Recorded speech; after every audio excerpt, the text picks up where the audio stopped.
ನಾನು ನೀವು ಇಲ್ಲಿ ಕೂರ್ತಿರ್ತಕ್ಕಂತಹ ಇಷ್ಟು ಜನವು ಕೂಡ ನಮ್ಮ ಮನಸ್ಸೋ ಇಚ್ಛೆ ನಮ್ಮ ಆಯುಷ್ಯವನ್ನು ನಾವು ಏರಿಸ್ಕೋಬೋದು, ಬೇಕಾದ್ರೆ ಇಳಿಸ್ಕೋಬೋದು.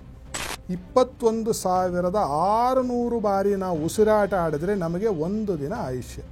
ಈ ಥರದ 21,600 × 360 ದಿನ ಆದರೆ ನಮಗೆ 1 ವರ್ಷ ಆಯುಷ್ಯ ಆಗುತ್ತೆ. ಭೂಮಿ ಸುತ್ಕೊಂಡು ಹೊಡ್ಕೊಂಬರೋದಲ್ಲ. ಒಂದು ದಿನದಲ್ಲಿ ನಾವು 42,800 ಉಸಿರಾಟ, 56,000 ಸತಿ ಉಸಿರಾಟ, ನಿಮ್ಮ ಜೀವನದ 3 ದಿನ ನೀವೇ ತಿಂತಿರೋದು. ಇದು ನಮ್ಮ ಕೈಯಲ್ಲೇ, ಇದು ಸ್ವಯಂಕೃತಾಪರಾಧ ಮಾಡ್ಕೋತಾ ಇರೋದು. ಆಧಾರ ಇಲ್ಲದೆ ಏನೂ ಮಾತಾಡೋದಿಲ್ಲ. ಹಂಸಧ್ವನಿ ಅಂತ ಮೊದಲೇ ದಿನಾನೇ ಹೇಳಿದೆ, ಇದು ದೇವರ ನುಡಿ, ಶಾಸ್ತ್ರದ ಪೂರ್ಣ ಪುರಾವೆ. ಮೊನ್ನೆ ನಾನು ಬರೆದಿಟ್ಟಿದ್ದಲ್ಲ, ಶಾಸ್ತ್ರದಲ್ಲಿ ಸಿದ್ಧಾಂತವಾಗಿ ಇದು ಇದೆ. ಒಲಿದರೆ ಯೋಗ, ಮುನಿದರೆ ರೋಗ ಅಂತ. ಪ್ರಾಣಾಯಾಮ ಮಾಡೋದೇನಿಲ್ಲ, ಅದಾಗದೇ ಆಗಬೇಕು. ನೀವು ತಿಳ್ಕೊಂಡಾಗ ಅನುಲೋಮ ವಿಲೋಮ ಮಾಡೋದ್ರಿಂದ ಅಥವಾ ಭ್ರಾಮರಿ ಮಾಡೋದ್ರಿಂದ ನಿಮ್ಮ ಆಯುಷ್ಯ ಜಾಸ್ತಿ ಆಗೋದಿಲ್ಲ, ಬರ್ಕಳಿ. ಅದೆಲ್ಲೂ ಶಾಸ್ತ್ರದಲ್ಲಿ ಹೇಳಿಲ್ಲ, ಅದಕ್ಕೆ ಆಧಾರ ಇಲ್ಲ. ಒಂದೇ ಸಮನಾಗಿ ಸಮಸ್ಥಿತಿಯಲ್ಲಿ ಉಸಿರಾಡಿಕೊಂಡು ಹೋದರೆ 1 ನಿಮಿಷಕ್ಕೆ ಎಷ್ಟು ಅಂತ ನೋಡಿ. ಅಷ್ಟು ಉಸಿರಾಟ ನೀವು 2 ನಿಮಿಷ ಕಾಲ ಮಾಡಿ ನಿಮ್ಮ ಒತ್ತಡ ಇಮಿಡಿಯೇಟಾಗಿ ಕಡಿಮೆ ಆಗೋದು. ಪಾತಂಜಲಿ ಯೋಗ ಸೂತ್ರಗಳು ಅಂತ ಎಲ್ಲರೂ ಹೇಳ್ತಿರ್ತಾರೆ. ದೊಡ್ಡದಾಗಿ ಪಾತಂಜಲಿ ಯೋಗ ಕ್ಲಾಸ್ ಅಂತಲೂ ಬೋರ್ಡ್ ಹಾಕ್ಕೊಂಡಿರ್ತಾರೆ. ಅದರಲ್ಲಿ ಯೋಗಾಸನದ ಬಗ್ಗೆ ಅವರು ಹೇಳಿರ್ತಕ್ಕಂಥದ್ದು ಒಂದೇ ಒಂದು ಸಾಲು, ಸ್ಥಿರಂ ಸುಖಂ ಆಸನ. ನೀವು ಸ್ಥಿರವಾಗಿ ಸುಖವಾಗಿ ನನಗೆ ಹಿಂಗೆ ಕೂರ್ಲಿಕ್ಕೆ ಸಾಧ್ಯ ಅದು ಇದೇ ಆಸನ. ಅವ್ರು ಇನ್ಯಾವ ಆಸನನೂ ಹೇಳಿಲ್ಲ. ಪದ್ಮಾಸನ ಸಿದ್ಧಾಸನ ಹಾಕ್ಕೊಂಡು ಧ್ಯಾನ ಮಾಡಲಿಕ್ಕೆ ನೀನು ಕುತ್ಕೊಳ್ಳೋಕೆ ಆಸನ ಅಂತ ಹೇಳಿದ್ದಾರೆ. ಬಿಟ್ಟರೆ ಇದೆಲ್ಲ ಸರ್ಕಸ್ಸು.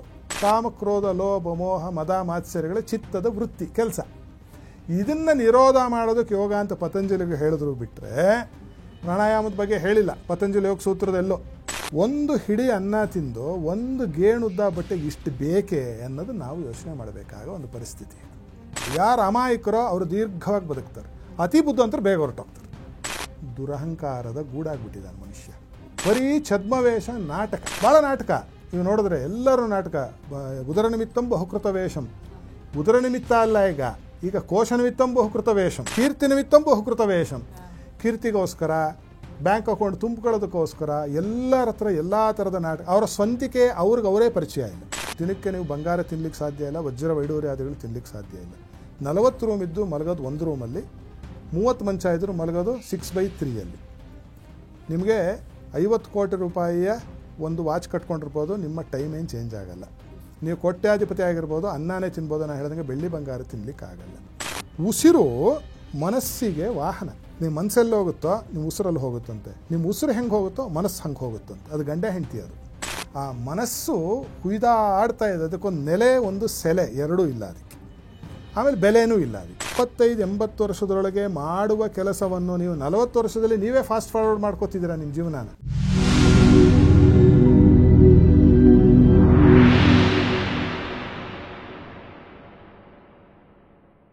ನಮಸ್ಕಾರ ವೀಕ್ಷಕರೇ, ಟಿವಿ ವಿಕ್ರಮ ಹಂಸಧ್ವನಿ ಕಾರ್ಯಕ್ರಮಕ್ಕೆ ಸ್ವಾಗತ. ನಾನು ಶ್ವೇತಾ.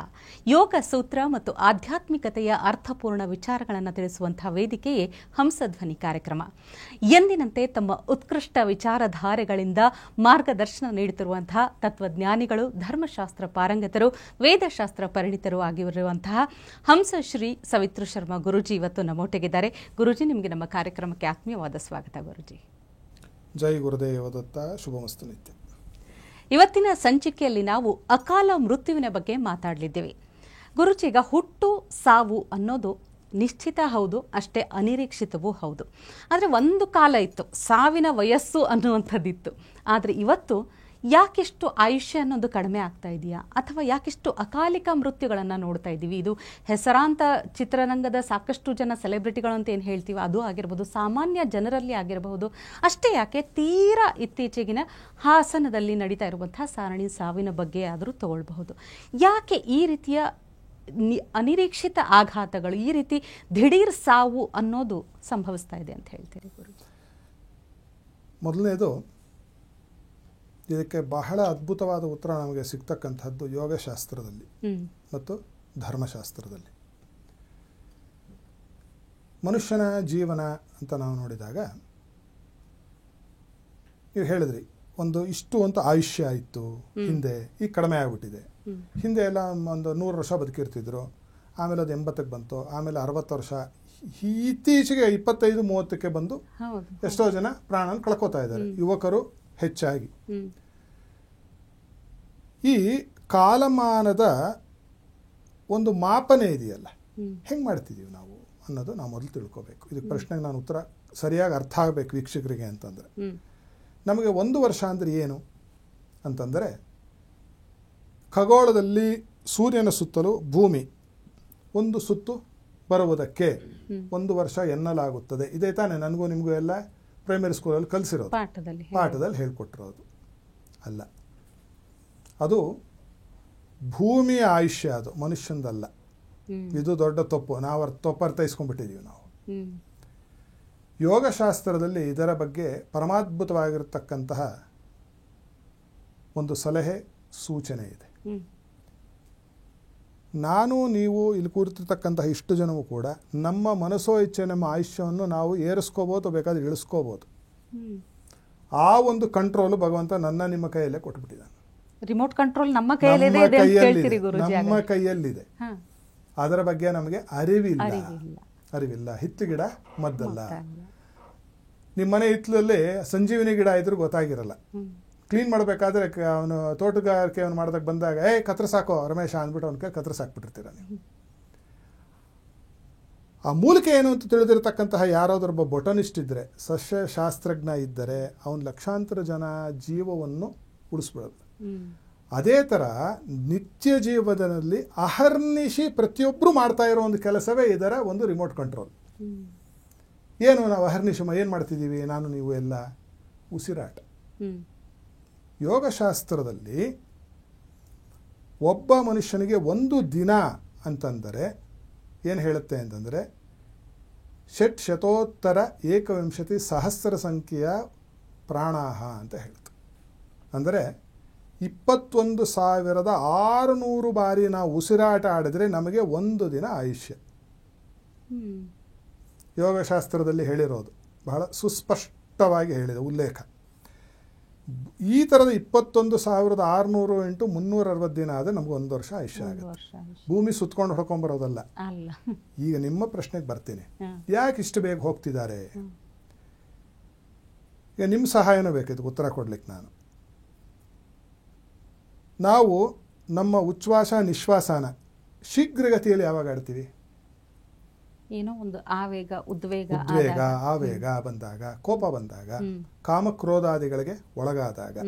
ಈಗ ಹೇಳಿ, ನಮ್ಮ ಸಮಾಜದಲ್ಲಿ ಉದ್ವೇಗ ಕಾಮಕ್ರೋಧಾದಿಗಳು ಹೆಚ್ಚಿದೆಯೋ ಕಡಿಮೆ ಆಗಿದೆಯೋ? ವಿಪರೀತ ಹೆಚ್ಚಾಗಿದೆ. ಅಂದರೆ 1 ದಿನದಲ್ಲಿ ನಾವು 42,800 ಉಸಿರಾಟ, 56,000 ಸತಿ ಉಸಿರಾಟ. ಈಗೇನಾಯಿತು? ಒಂದು ಖಗೋಳದ ದಿನದಲ್ಲಿ ನೀವು ನಿಮ್ಮ ಜೀವನದ 3 ದಿನ ನೀವೇ ತಿಂತಿರೋದು. ನಿಮ್ಮನ್ನು ಯಾರು ಬಂದು ಯಾವ ಯಮಧರ್ಮರಾಜ, ಚಿತ್ರಗುಪ್ತ, ಯಮದೂತರು ಬಂದು ನಿಮ್ಮನ್ನು ಬಾಯಿಲ್ಲಿ ಅಂದ್ಬಿಟ್ಟು ಪಾಶ ಹಾಕಿ ಏನು ಹೇಳ್ಕೊಂಡು ಹೋಗ್ತಿಲ್ಲ. ಇದು ನಮ್ಮ ಕೈಯಲ್ಲೇ ಇದು ಸ್ವಯಂಕೃತಾಪರಾಧ ಮಾಡ್ಕೋತಾ ಇರೋದು ನಾವು. ಈಗ ಹಿಂದಿನ ದಿನಗಳಲ್ಲಿ, ಈಗ ನಮ್ಮ ತಂದೆ ತಾತರ ಕಾಲದಲ್ಲಿ, ನಿಮ್ಮ ತಂದೆ ತಾತರ ಕಾಲದಲ್ಲಿ ನೋಡಿದಾಗ ಇವಾಗಿದ್ದಷ್ಟು ವೈಜ್ಞಾನಿಕವಾಗಿ ನಾವೇನು ಮುಂದುವರೆದಿರಲಿಲ್ಲ. ಇವಾಗಿದ್ದಷ್ಟು ವೈದ್ಯಕೀಯ ಚಿಕಿತ್ಸೆಯ ಒಂದು ಅವಕಾಶಗಳು ಮತ್ತು ಸಲಕರಣೆಗಳು, ಅನುಕೂಲಗಳು ಇರಲಿಲ್ಲ.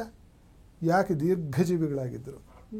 ಒಂದೇ ಒಂದು ಕಾರಣ ಏನಂತಂದರೆ ಒತ್ತಡ ರಾಹಿತ್ಯವಾಗಿರ್ತಕ್ಕಂತಹ ಜೀವನ ಶೈಲಿ.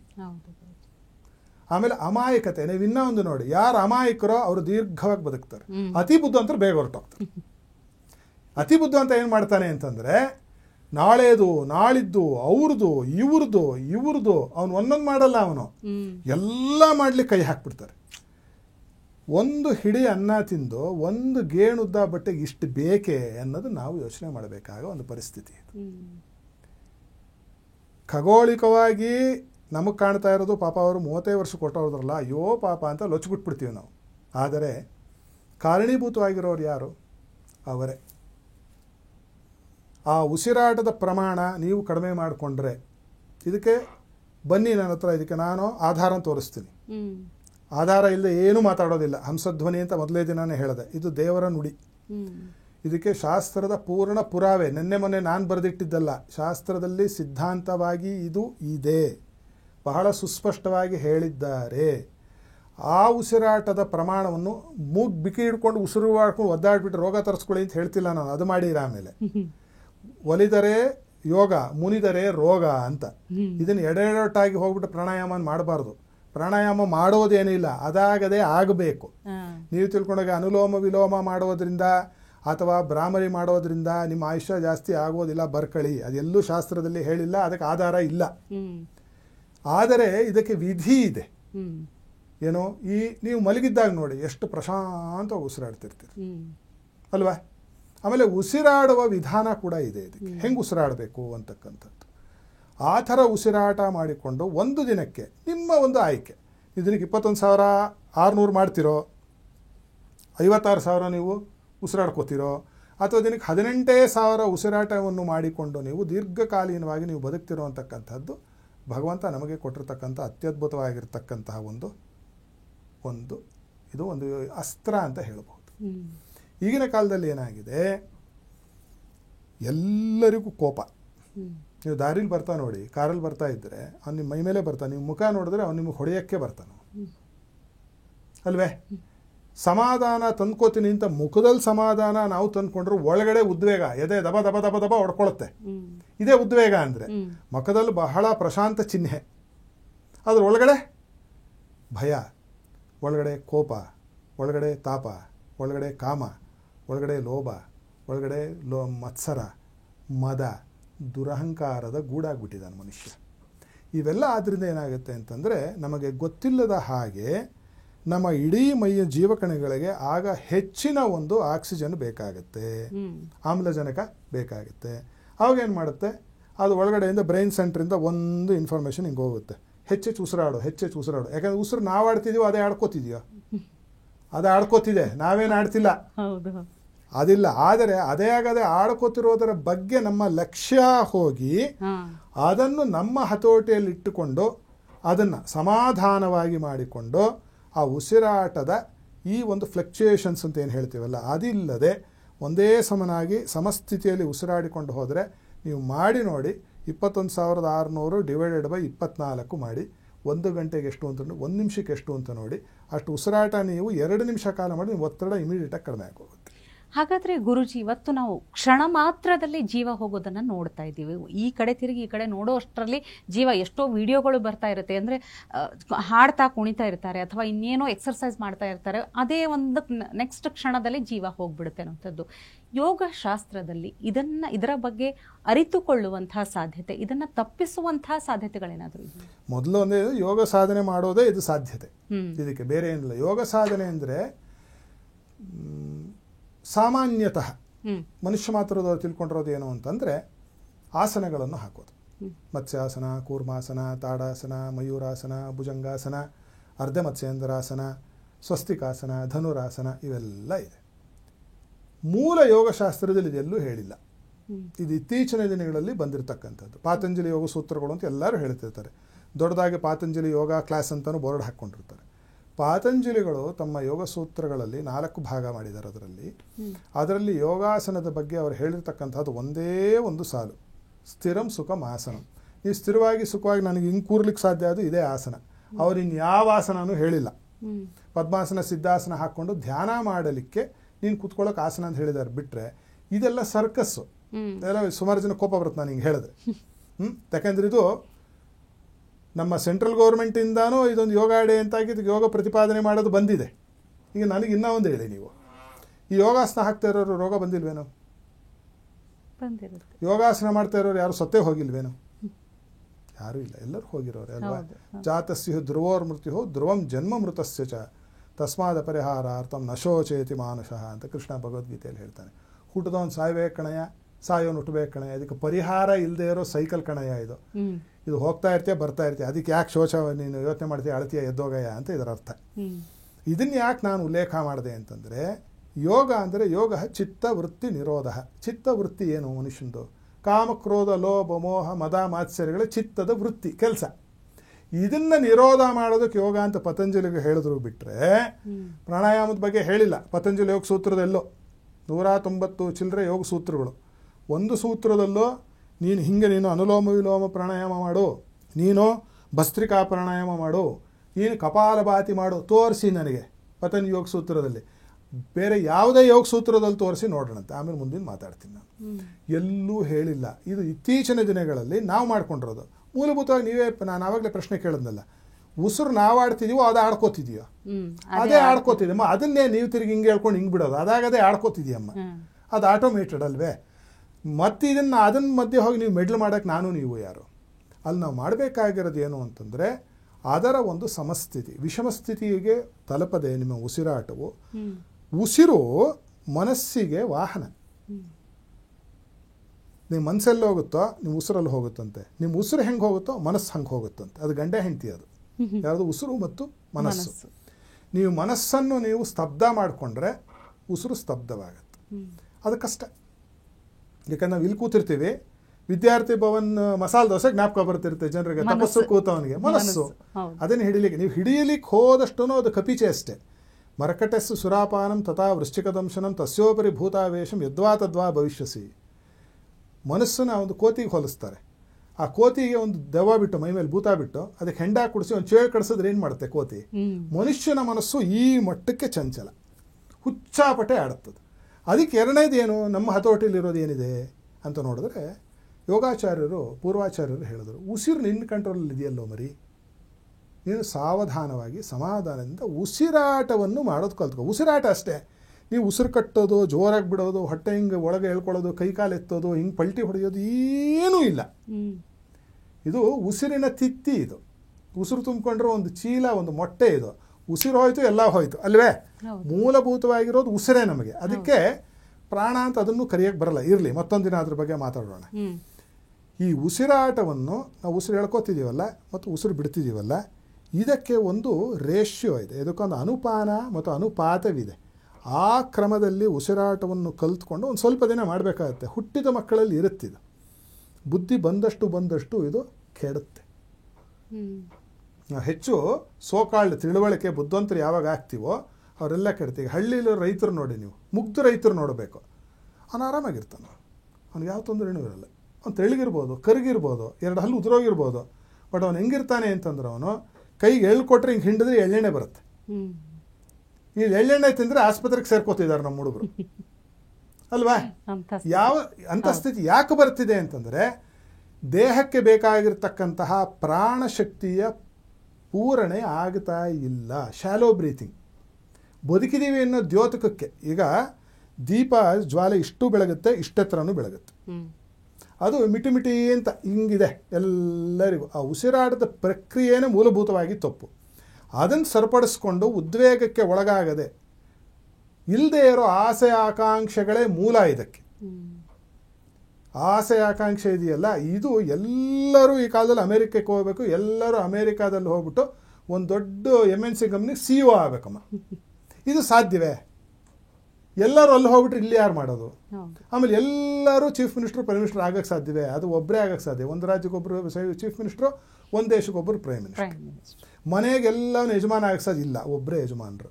ಒಂದು ಕ್ಲಾಸಲ್ಲಿದ್ದರೆ 150 ಜನ ಸ್ಟೂಡೆಂಟ್ಸು, ತಪ್ಪು ಪಾಲಕರದ್ದು ಇದೆ. ಎಲ್ಲರೂ ಫಸ್ಟ್ ರ್ಯಾಂಕ್ ಹೆಂಗೆ ಬರೋಕ್ಕೆ ಸಾಧ್ಯ ಇಲ್ಲ. ಒಬ್ಬರು ಫಸ್ಟ್ ರ್ಯಾಂಕು, 5th ರ್ಯಾಂಕ್ ಬಂದವನು ಹೇಳ್ಬೋದು, ನಾನು 4 ಬಿಟ್ಕೊಟ್ಟಿದ್ದಕ್ಕೆ ನನ್ನ ಮೇಲೆ 1, 2, 3, 4 ಇದ್ದಾರೆ ಅಂತ.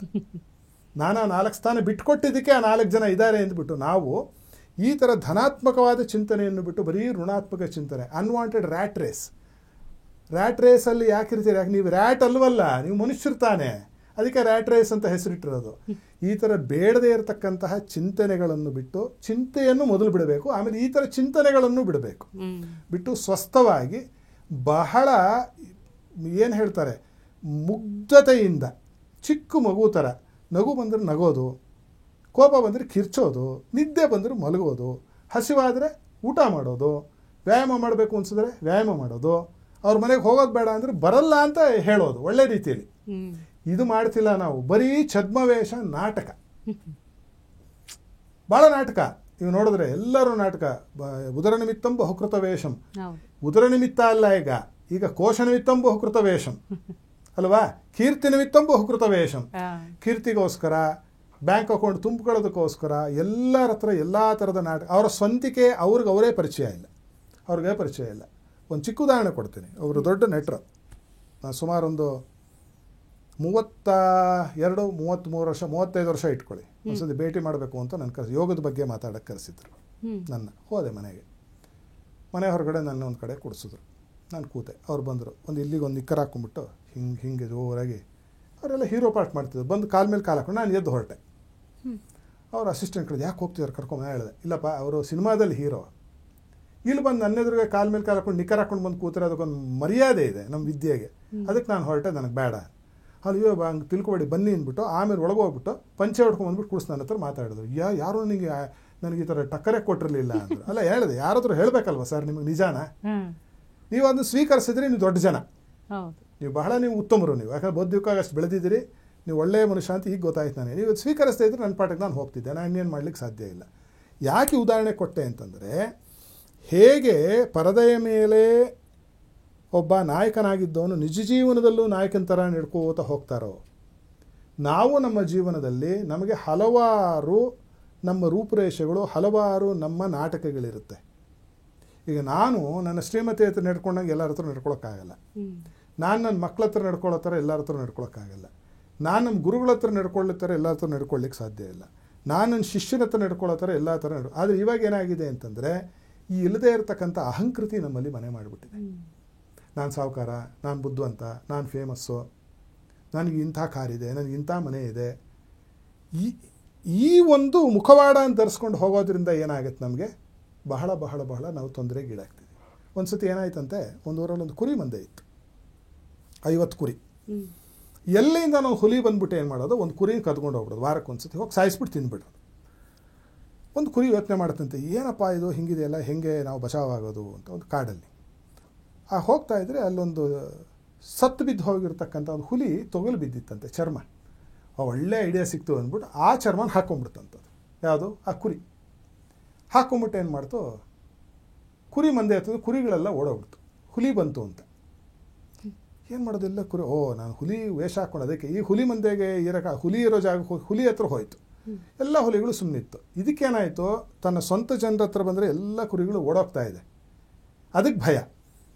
ಹುಲಿಗಳ ಮಧ್ಯೆ ಹುಲಿ ವೇಷ ಹಾಕ್ಕೊಂಡಿರೋದ ಇದಕ್ಕೆ ಭಯ, ನಾನು ಎಲ್ಲಿ ಕುರಿ ಅಂತ ಎಕ್ಸ್ಪೋಸ್ ಆಗ್ಬಿಡ್ತಾ ನಂದು ಯಾವಾಗ ತಿಂದು ಬಿಡ್ತಾರೋ. ಈಗ ನಮ್ಮಗಳ ಪರಿಸ್ಥಿತಿ ಅದೇ. ನಾವು ಕುರಿ ಅಂತ ಡಿಸೈಡ್ ಆಗಿಬಿಟ್ರೆ ಚೆನ್ನಾಗಿರ್ತೀವಿ, ನಾವು ಹುಲಿ ಅಂತಂದರೆ ಹುಲಿ ಅಂತ ಡಿಸೈಡ್ ಆಗಿಬಿಡ್ಬೇಕು. ಹುಲಿ ಕುರಿಯಾಗಲು ಹೊರಟಾಗ, ಕುರಿ ಹುಲಿಯಾಗಲು ಹೊರಟಾಗ ಏನಾಗುತ್ತೆ, ಇದೆಲ್ಲ ಎಡವಟ್ಟಾಗೋದು, ಈಕ್ವೇಷನ್ಸು ಕೆಟ್ಟೋಗುತ್ತೆ.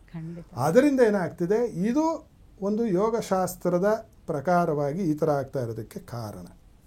ಆಹಾರ ವಿಹಾರ ಇರ್ಬೋದು, ಅದಕ್ಕೊಂದು 20% ಸೇರಿಸಿ, ಏನೇನೋ ತಿಂತಾರೆ, ಏನೇನೋ ಕುಡಿತಾರೇನೋ ಗೊತ್ತಿಲ್ಲ ನಮಗೆ. ಧರ್ಮಬದ್ಧವಾಗಿರೋ ಒಂದು ಕಾರಣ ಇದೆ ಇದಕ್ಕೆ. ರಾಜರ ಆಳ್ವಿಕೆ ಇದ್ದಾಗ ಪ್ರಜೆಗಳು ಮಾಡಿದ ಅಷ್ಟೂ ಪಾಪವನ್ನು ರಾಜ ಅನುಭವಿಸ್ತಾ ಇದ್ದ. ಅದಕ್ಕೆ ಹಿಂದಿನ ಕಾಲದಲ್ಲಿ ಅಷ್ಟು ದೇವರುಗಳು, ದಿಂಡ್ರುಗಳು, ದೇವಸ್ಥಾನಗಳು, ಯಜ್ಞಗಳು, ಅಶ್ವಮೇಧಾದಿಗಳು ಮಾಡ್ತಿದ್ದವು. ಶ್ರೀರಾಮಚಂದ್ರನ ಪ್ರಭೃತಿ. ಈಗಿನ ಕಾಲದಲ್ಲಿ ರಾಜ ಯಾರು, ನಾನು ನೀವೇ. ಯಾಕಂದ್ರೆ ನಾವು ಆಯ್ಕೆ ಮಾಡಿರೋ ಜನಪ್ರತಿನಿಧಿಗಳವರು. ಈಗ ಅವ್ರು ಮಾಡಿದ ಪಾಪ ಜನರೆಲ್ಲ ಅನುಭವಿಸ್ಬೇಕು. ಆಯ್ಕೆ ಮಾಡಿದ್ದು ಯಾರಮ್ಮ, ನಾವಲ್ವಾ? ಮತ್ತೆ ಯಾರು ತಿನ್ಬೇಕೀಗ ಅದನ್ನ, ಅನುಭವಿಸ್ಬೇಕು. ಇಂತಹ ಧರ್ಮಭ್ರಷ್ಟರು, ಕರ್ಮಭ್ರಷ್ಟರನ್ನು ತಂದು ಅಂತಹ ಒಂದು ಹುದ್ದೆಯಲ್ಲಿ ಕೂಡಿಸಿದ್ದು ಯಾರೋ ಅವರು ಅನುಭವಿಸ್ಬೇಕಾಗಿ ಬರುತ್ತೆ. ಅದಕ್ಕೇನಂತಾರೆ ಅಂದರೆ ಸಾಂಘಾತಿಕ ದೋಷ ಅಂತ. ನೀವು ಆಯ್ಕೆ ಮಾಡಿರಲ್ಲ, ಅವ್ರು ಆಯ್ಕೆ ಮಾಡಿರ್ತಾರೆ, ಬಟ್ ದೋಷ ನಿಮಗೂ ಬರುತ್ತೆ. ಯಾಕಂದ್ರೆ ಅವ್ರ ಜೊತೆ ಸಂಸರ್ಗ ದೋಷ ಅದು. ನಾವು ಆಕೆ ಇರಲಿಲ್ಲ, ಹಂಗೆ ನಮಗೆ ಯಾಕೆ ಬಂತು ಅನ್ನೋಂಗಿಲ್ಲ. ಆ ಥರ ಇದು ನಾನು ಸ್ವಂತಿಕೆಯಿಂದ ಯಾವುದೇ ಪಕ್ಷವನ್ನು ಕುರಿತು ಹೇಳ್ತಾ ಇಲ್ಲ, ನಾನು ಇದು ಶಾಸ್ತ್ರದ ಉಲ್ಲಿಖಿತವಾಗಿರೋದನ್ನೇ ನಾನು ಬಹಳ ಸುಸ್ಪಷ್ಟವಾಗಿ ಹೇಳ್ತಿದ್ದೀನಿ.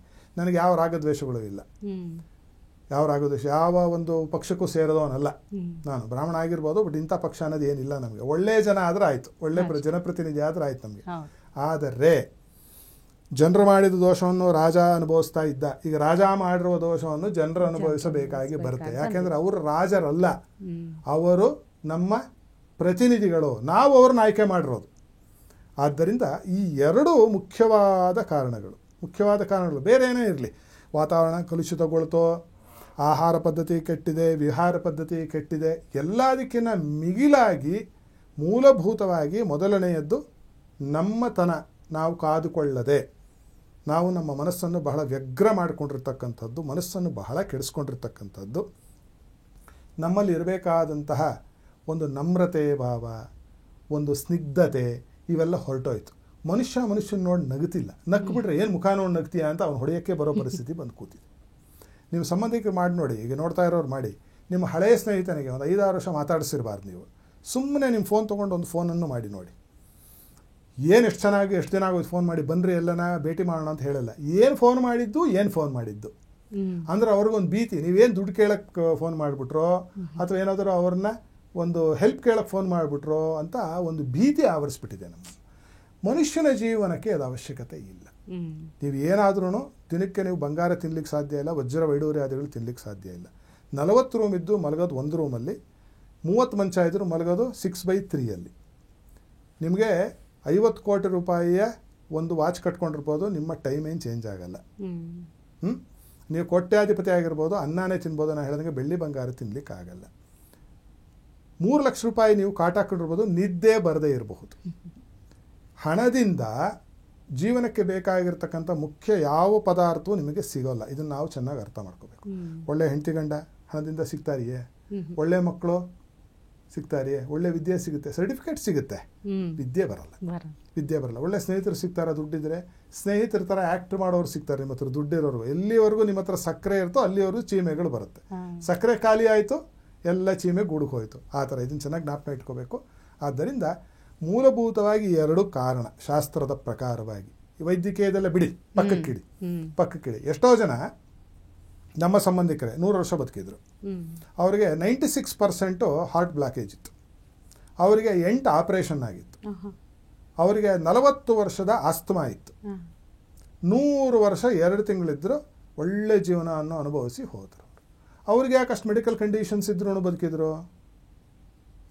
ನಾನು ಹೇಳಿದ್ರೆ ವೈದ್ಯಕೀಯ ಒಂದು ಯಾವುದೋ ಒಂದು ಮಜಲಿನಿಂದ ನೋಡಿದಾಗಲೂ ಹಂಗಾಗಿತ್ತೇನೋ ಅಂದರೆ ಹಂಗೂ ಕಾಣ್ತಿಲ್ಲ ನಮ್ಮ ಅನುಭವದಲ್ಲಿ. ಆದ್ದರಿಂದ ನಾವು ಏನಿದು ನಿರ್ಣಯ ಮಾಡಬಹುದು ಅಂತಂದರೆ, ಮೊದಲನೇದು ಉಸಿರಾಟ ಅಂದ್ರೇನು? ನಮ್ಮ ಮನಸ್ಸು. ಆ ಮನಸ್ಸು ಹುಯ್ದಾಡ್ತಾ ಇದೆ. ಅದಕ್ಕೊಂದು ನೆಲೆ, ಒಂದು ಸೆಲೆ, ಎರಡೂ ಇಲ್ಲ ಅದಕ್ಕೆ.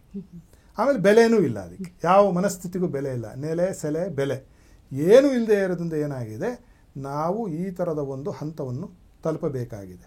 ಇನ್ನೊಂದು ನೋಡಿ, ಇನ್ನೊಂದು ಮಜಲು ಹೇಳ್ತೀನಿ. ಇದು ಸ್ವಲ್ಪ ಬೇಸರ ಆಗುತ್ತೆ, ಬಟ್ ಹೇಳಲೇಬೇಕು. ಸತ್ಯ ಯಾವಾಗಲೂ ಕಟು. ಇತ್ತೀಚಿನ ದಿನಗಳಲ್ಲಿ ಪ್ರೇಮ, ಪ್ರಣಯ, ಪ್ರೀತಿ, ಲವ್ ಎಷ್ಟನೇ ವಯಸ್ಸಿನಲ್ಲಿ ಹುಡುಗರು ಪ್ರಾರಂಭ ಮಾಡ್ತಿದ್ದಾರೆ ಈಗ? ಅದಕ್ಕೂ ಒಂದು ನಿರ್ದಿಷ್ಟ ವಯಸ್ಸು ಅಂತ ಇಲ್ಲ ಅಲ್ವಾ? ಇಲ್ಲ ಗುರುಜಿ. ಈಗ ನಾನು ಮೊನ್ನೆ ಕೇಳ್ಬಟ್ಟೆ, 9ನೇ ಕ್ಲಾಸಿನಿಂದ ಇವರಿಬ್ಬರು ಲವ್ ಮಾಡ್ತಿದ್ದಾರೆ ಅಂತ ಒಬ್ಬರು ಪುಣ್ಯಾತ್ಮರು ನನಗೆ ಹೇಳಿದ್ರು. ನನಗೆ ಎದೆನೇ ಹಿಡ್ಕೊಂಡ್ಬಿಡ್ತು. 9ನೇ ವಯಸ್ಸಲ್ಲಿ ನಮಗೆ ಗಂಡು ಹೆಣ್ಣಿನ ಭೇದ ಗೊತ್ತಿರಲಿಲ್ಲ. ಲಿಟ್ರಲಿ ನಮಗೆ ಭೇದ ಗೊತ್ತಿರಲಿಲ್ಲ. ಹೆಂಗಸು ಅಂದ್ರೆ ಏನು, ಗಂಡಸು ಅಂದ್ರೆ ಏನು ಗೊತ್ತಿಲ್ಲದೆ ಅಂತ ಪೆದ್ರು ನಾವು. 9ನೇ ವಯಸ್ಸಿನ 13-14ನೇ ವಯಸ್ಸಲ್ಲಿ ನೀವು ಪ್ರೀತಿ, ಪ್ರೇಮ, ಕಾಮ, ಪ್ರಣಯ ಅಂತ ನೀವು ಓಡಾಡಿದ್ರೆ ಅದು ಮಾಡಬೇಕಾಗಿರೋ ವಯಸ್ಸೇನು ಅಲ್ವೇ? ಅಂದರೆ ಪ್ರಕೃತಿ ನಮ್ಮನ್ನು ನೋಡ್ತಾ ಇದೆ. 25ರ ನಂತರ ಮಾಡಬೇಕಾಗಿರೋ ಕೆಲಸ ನೀನು 15ಕ್ಕೆ ಮಾಡ್ತಿದ್ಯಾ, 10 ವರ್ಷ ನಿನಗೆ ಆಯುಷ್ಯದಲ್ಲಿ ಕಟ್ ಮಾಡುತ್ತೆ ಅಲ್ವೇ? ಆಮೇಲೆ ಮದುವೆ ಯಾವಾಗ ಆಗಬೇಕು? ಅದಕ್ಕೊಂದು ಇಷ್ಟು ವಯಸ್ಸು ಅಂತಿದೆ, ಒಂದು 18 ದಾಟಬೇಕು. ಹಿಂದಿನ ಕಾಲದಲ್ಲಿ ಬಾಲ್ಯ ವಿವಾಹದ ಕಾರಣ ಬೇರೆ ಇದೆ, ಅದು ಒಂದು ಬೇಕಾದ ಒಂದು ಎಪಿಸೋಡ್ ಮಾಡೋಣ, ಯಾಕಿತ್ತು, ಅದು ಯಾಕೆ ಹಂಗೆ ಮಾಡ್ತಿದ್ರು ಅಂತ. ಈಗೇನಾಗ್ಬಿಟ್ಟಿದೆ, 18, 19ಕ್ಕೆ ಮದುವೆ ಆಗಬೇಕು, 20ಕ್ಕೆ ಮದುವೆ ಆಗಬೇಕು, ಆಮೇಲೆ 25 ವರ್ಷಕ್ಕೆ ಮನೆ ಕಟ್ಟಬೇಕು, 30 ವರ್ಷಕ್ಕೆ ಒಂದು ಬೆಂಜು, ಒಂದು BMW ಇಡಬೇಕು, 35 ವರ್ಷಕ್ಕೆ 35 ದೇಶ ಸುತ್ತಿರಬೇಕು. ಇನ್ನೇನು ಮಿಕ್ತು ನೀವು ಮಾಡೋಕ್ಕೆ? ಇನ್ನೇನು ಮಿಕ್ಕಿದೆ ನೀವು ಬದುಕಿ ಅಲ್ವಾ?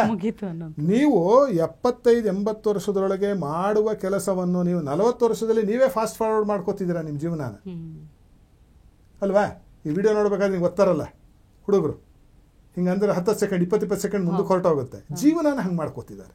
ಅಂದರೆ ಸಮಾಧಾನನೇ ಇಲ್ಲ. ಇದು ಇನ್ನೂ ಆಗಲಿ, ಇನ್ನೂ ಕಾಲ ಅವಕಾಶ ಇದೆ ನಮಗೆ, ಏನು ತೊಗೊಂಡು ಹೋಗ್ತೀವಿ ಹೋಗೋ ತನಕ, ಅದು ಆಗೋ ಆಗಲಿ.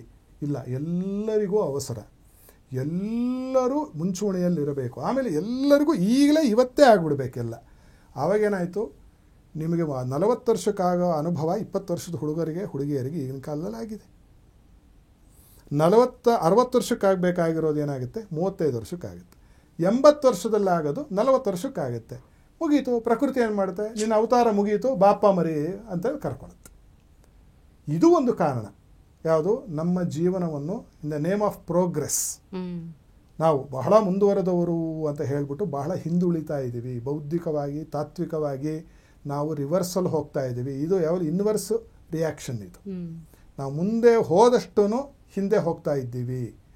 ನೋಡೋದಕ್ಕೆ ನಾವು ಮೆಟೀರಿಯಲಿಸ್ಟಿಕ್ ಬೆನಿಫಿಟ್ಸು, ಮಂಡೇನ್ ಬೆನಿಫಿಟ್ಸಲ್ಲಿ ಭಾಳ ಮುಂಚೂಣಿಯಲ್ಲಿದ್ದೇವೆ. ಆದರೆ ಮನುಷ್ಯನಾಗಿ ನಾವು ಒಬ್ಬ ತಾತ್ವಿಕವಾಗಿ ಬದುಕ್ತಕ್ಕಂತಹ, ಬೌದ್ಧಿಕವಾಗಿರ್ತಕ್ಕಂತಹ, ಒಂದು ನೆಲೆಗಟ್ಟಿರ್ತಕ್ಕಂತಹ ಒಂದು ಜೀವಿಯಾಗಿ ನಾವು ಬಹಳ ಪಶುಗಳಿಗಿನ್ನ ಹಿಂದುಳಿದ್ಬಿಟ್ಟಿದ್ದೀವಿ. ನೀವು ನೋಡಿ, ರೋಡಲ್ಲಿ ಹೋಗ್ತಾ ಇರಬೇಕಾದ್ರೆ ನಾಯಿ, ನರಿಗಳು, ಹಸುಗಳು ನಿಲ್ಲುತ್ತೆ ನಿಮ್ಮ ವಾಹನ ನೋಡಿದ್ರೆ, ಹಾರನ್ನು ನೋಡಿದ್ರೆ. ರೋಡ್ ಕ್ರಾಸ್ ಮಾಡ್ತಾ ಇರ್ತಕ್ಕಂಥ ಜನ ನಿಮ್ಗೆ ಹಿಂಗಂದು ಹೋಗ್ತಾರೆ. ನನ್ನ ಅನುಭವ, ನಿಮ್ಮ ಅನುಭವನೂ ಇರುತ್ತಿತ್ತು. ಅವ್ರು ನಿಮ್ಗೆ ಯಾರ ಬಗ್ಗೆನೂ ಅವರಿಗೆ ಒಂದು ಸೈರಣೆ ಇಲ್ಲ, ಮತ್ತು ಅವ್ರು ಯಾರಿಗೂ ಕಿಮ್ಮತ್ತಿಲ್ಲ. ಅಂದರೆ ಏನು ಮಾಡ್ತಿದ್ದೀವಿ ನಾವು? ನಮ್ಮ ಜೀವನವನ್ನು ನಾವೇ ಹಾಳು ಮಾಡ್ಕೋತಾ ಇದ್ದೀವಿ. ಫಾಸ್ಟ್ ಫಾರ್ವರ್ಡ್ ಫುಡ್ಡು ಹಾಗೆ ಬಂದಿದೆಯಲ್ಲಮ್ಮ, ಎಲ್ಲ ರೆಡಿಮೇಡ್ ಫುಡ್ಸ್ ಬೇಕು ನಮಗೆ. ಮನೆಯಲ್ಲಿ ಯಾರು ಸುಮಾರು ಜನ ಅಡುಗೆನೇ ಮಾಡ್ತಾ ಇಲ್ಲ. ಅದು ಒಂದು ಕಾರಣ. ಅದರಲ್ಲಿ ಭಾವನೆಗಳು ಬಹಳ ಮುಖ್ಯ ಜೀವನದಲ್ಲಿ ಆಯುಷ್ಯ ಹೆಚ್ಚಲಿಕ್ಕೆ. ಇದಕ್ಕೊಂದು ಕತೆ ಹೇಳ್ತೀನಿ. ಅವಧೂತ ಶ್ರೇಷ್ಠರೊಬ್ಬರಿದ್ದರು ನಮ್ಮಲ್ಲಿ, ಸಕರಾಯಪಟ್ಟಣದಲ್ಲಿದ್ದರು. ಗುರುನಾಥರು ಅಂತ ಹೇಳಿ ಆ ಮಹಾನ್ ಭಾವರನ್ನ ಕರೀತಿದ್ದರು. ಅವ್ರು ದೇಹ ಬಿಟ್ಟಿದ್ದಾರೆ, ಇದಾರಾದರೆ ದೇಹ ಇಲ್ಲ ಅಷ್ಟೆ. ಒಂದು ದಿನ ಅವರ ಮನೆಯಲ್ಲಿ ಯಾವುದೋ ಒಂದು ಕೆಲಸ ನಡಿಬೇಕಿತ್ತು. ಒಂದು 4 ಜನ ಹೆಣ್ಮಕ್ಳನ್ನ ಕರೆದು ರವೆ ಉಂಡೆ ಕಟ್ರಮ್ಮ ಅಂತ ಹೇಳಿದ್ರು. ಇದು ನಡೆದಿರೋದು. ಅದು ನಡೆದಾಗ ಅಲ್ಲಿ ಇದ್ದವರು ನನಗೆ ಹೇಳಿದ ಕತೆ. ಹೊರಗೆ ಕೂತಿದ್ರು. ಅವರು ಅಪರೋಕ್ಷ ಪರಿಜ್ಞಾನಿಗಳು, ಎಲ್ಲೆಲ್ಲಾಗೋದು ಇಲ್ಲಿ ಕೂತು ಗೊತ್ತಾಗೋದು ಅವರಿಗೆ. ಅಂತಹ ಮಹಾತಪಸ್ವಿಗಳು. ಅವ್ರೇನು ಮಾಡಿದ್ರು, ಆ ಒಳಗಡೆ ಆಗಿದೆ 82 ಇದಾಗಿದೆ ಕಣಯ್ಯ, ರವೆ ಉಂಡೆ ತೊಗೊಂಬಾರಯ್ಯ ಅಂದ್ರಂತೆ. ಒಂದು ದೊಡ್ಡ ಹರಿವಾಣದಲ್ಲಿ ರವೆ ಉಂಡೆ ಇತ್ತು, ತಂದು ಕೊಟ್ರಂತೆ. ತೆಗೆದಿದ್ದೆ ಕಾಂಪೌಂಡ್ ಹೊರಗಡೆ ಚರಂಡಿಗೆ ಸುರಿದು ಬಿಟ್ರಂತೆ. ಸೀದಾ ಅಡುಗೆ ಮನೆಗೆ ಹೋದಂತೆ. ಹೋಗ್ಬಿಟ್ಟು ಅಲ್ಲಿ ಇದ್ದ 4 ಜನ ಹೆಣ್ಮಕ್ಳ ಮೇಲೆ ರೇಗದಂತೆ. ಏನಮ್ಮ ನೀವು ಮಾಡ್ತಿರೋದು? ಅತ್ತೆ ಸೊಸೆ ಜಗಳದ ಮಾತಾಡಿಕೊಂಡು ರವೆ ಉಂಡೆ ಕಟ್ತಿದ್ದೀರಾ? ಅದನ್ನು ತಿಂದವ್ರ ಮನೆಯಲ್ಲೆಲ್ಲ ಅತ್ತೆ ಸೊಸೆಗಳು ಜಗಳಾಡ್ತಾರೆ. ಪರಿಜ್ಞಾನ ಇದೆಯಾ ನಿಮಗೆ? ನೀವು ಕಟ್ಟುವುದಾದರೆ ನಿಮ್ಮ ಈ ರವೆ ಉಂಡೆಯನ್ನು ದೇವರ ನಾಮ ಹೇಳ್ಕೊಂಡು ಒಳ್ಳೆ ವಿಚಾರ ಮಾಡ್ತಾ ಕಟ್ಟಿ, ಇಲ್ಲ ಅಂತಂದ್ರೆ ಮನೆಗೆ ನಡೀರಿ ಅಂದ್ರಂತೆ. ಇದರಿಂದ ನಾವೇನು ಕಲ್ತ್ಕೋಬೇಕು ಪಾಠ? ಅಡುಗೆ ಮಾಡಬೇಕಾದರೆ ಅಡುಗೆ ಮಾಡುವವರ ಭಾವನೆಗಳು ಅನ್ನದಲ್ಲಿ ಬಂದು ಸೇರಿಕೊಳ್ಳುತ್ತೆ.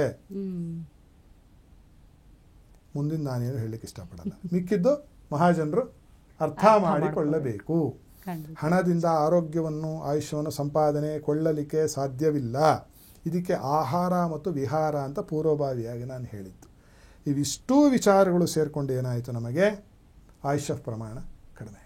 ಖಂಡಿತ ಗುರುಜಿ, ಇತ್ತೀಚಿನ ದಿನಗಳಲ್ಲಿ ಏನು ನಡೀತಾ ಇದೆ, ಈ ಅಕಾಲಿಕ ಸಾವಿಗೆ ವಿಶ್ಲೇಷಣೆಗಳನ್ನು ಬಹಳಷ್ಟು ಕೇಳಿದ್ವಿ. ಆದರೆ ಅದೆಲ್ಲವೂ ನಿಜ, ಸುಳ್ಳಲ್ಲ. ಆದರೆ ಅದೆಲ್ಲದಕ್ಕೂ ಮೂಲ ಏನಿದೆ, ಬೇರು ಅನ್ನುವಂಥದ್ದೇನಿದೆ, ಅದನ್ನು ತಾವು ಬಹಳ ಸರಳ ರೀತಿಯಲ್ಲಿ ಅರ್ಥೈಸಿಕೊಂಡಿದ್ದೀರಿ. ಅಷ್ಟೇ ಸರಳ ರೀತಿಯಲ್ಲಿ ಜನರಿಗೆ ಅರ್ಥ ಆಗುವಂಥ ರೀತಿಯಲ್ಲಿ ಹೇಳಿದ್ದೀರಿ ಗುರುಜಿ.